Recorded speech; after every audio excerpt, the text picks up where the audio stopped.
Hey guys, I'm back for chapter 21 of George's Secret Key to the Universe. I have a wolf with me today to hear the story. Alright, chapter 21. Oh, that's right. George told Eric and all the scientists he wondered why they couldn't do both, why they couldn't save the planet and look for another planet. George, you are absolutely right, Eric said as they waved goodbye to all the scientists who were leaving now that the conference had come to an end. George and Eric went back into the library, which was covered in cake crumbs, half-drunk cups of coffee, old pens, and conference papers folded into airplane shapes. We need to work on saving this planet and looking for a new one. We don't have to do one or the other. Do you think you will? Asked George. You and your friends do both, I mean? Oh, I think so, yes, said Eric. Maybe we could invite your parents to our next conference. Do you know, George, I heard your father's talk at the climate change protest march the other day. Maybe he has some good ideas we could use. Oh no, don't do that, said George, panicking.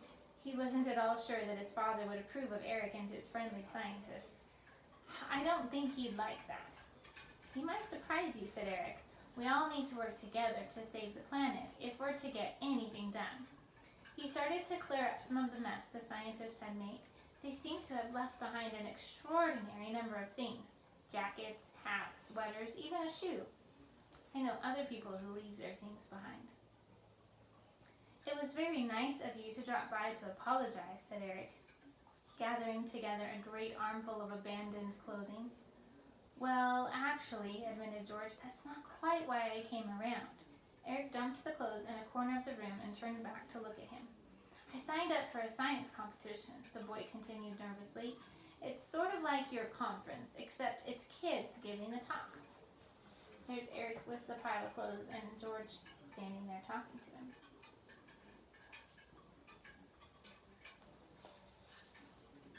And there's a big computer as first prize. I tried to write something to say, but I'm really worried. I've made lots of mistakes, and everyone will laugh at me. Yes, Annie told me about your competition, said Eric, looking serious, and I've got something that might help you. Funnily enough, I had an idea after your comet ride. I decided to start writing a book about the universe for you and Annie. I've made some notes. They might help you with your science presentation. He picked up a plate of cookies. Have one of these. Brain food. George helped himself to what was left of the cookies. How about this for an idea, said Eric thoughtfully. If you could just give me a hand to get my library straightened up a bit. Annie's left me strict instructions that I'm not to make the house messy while she's away. Then we can talk about your science presentation and I'll go through the notes I made for you. Does that sound like a fair deal? Oh, yes, said George, delighted by Eric's promise. What would you like me to do? Oh, perhaps a little sweeping or something like that, said Eric vaguely. He leaned casually on a wobbly pile of chairs as he spoke, accidentally pushing them over with a loud crash. George burst out laughing. You can see why I need help, said Eric apologetically, but his eyes were twinkling with laughter. I'll pick up these chairs and maybe you could brush a bit of this mud off the floor. Would you mind? The carpet was covered in footprints left by the scientists, none of whom ever remembered to wipe their feet on the doormat. Not at all, said George, stuffing the last cookie into his mouth and running off to the kitchen where he found a dustpan and brush. He came back into the library and started to swish away at some of the worst bits of dirt. As he worked, a piece of paper stuck to his brush. He picked it off the bristles and was about to throw it away when he realized it was a letter addressed to Eric. There was something strangely familiar about the handwriting. There he is, finding the letter just as he was cleaning up the floor. Are you thinking what I'm thinking? Look at this. He passed the note to Eric. Someone must have dropped it. Eric took the piece of paper and unfolded it while George kept on sweeping. Suddenly, he heard a great shout. Eureka! Cried Eric. George looked up. Eric was just standing there, piece of paper in hand, a joyous look on his face. What's going on? George asked him.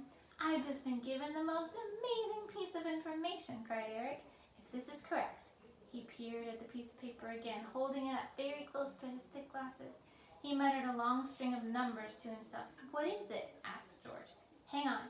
Eric seemed to be calculating something in his head. He ticked off a series of points on his fingers, scrunched up his face, and scratched his head. "Yes," he said, "yes." He stuffed the paper into his pocket, then picked George up off his feet and whirled him around. "George, I've got the answer. I think I know." Suddenly dropping him again, Eric went over to Cosmos and started typing. "What do you know?" said George, who was a little dizzy. "Great shooting stars! This is fantastic!" Eric was frantically typing away on the computer's keyboard.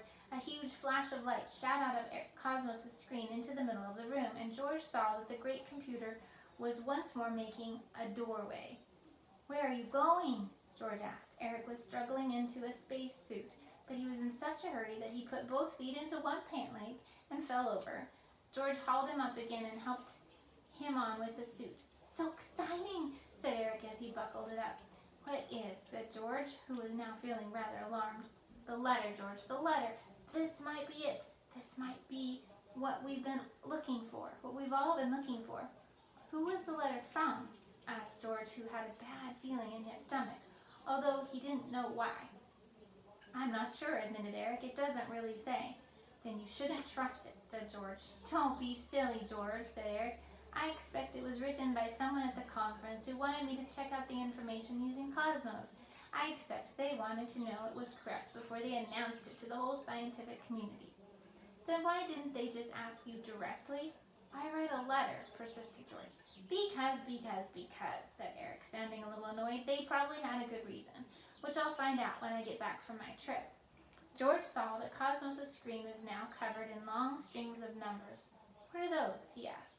"Those are the coordinates of my new journey," said Eric. "Kind of like when you guys are making your grids on your maps, where it has like a letter and a number so you can find the spot. He has coordinates too, but they're big long numbers." "Are you going now?" asked George sadly. "What about my science presentation?" Eric stopped in his tracks. "Oh, George, I'm sorry," he exclaimed, "but I really have to go. It's too important to wait." "Your talk will be fine without me. You'll see." "But no buts, George," said Eric, putting on his glass space helmet and speaking in his funny space voice once more. "Thank you so much for finding that letter. It has given me a vital clue. Now I must go. Goodbye." There's Eric going through the door.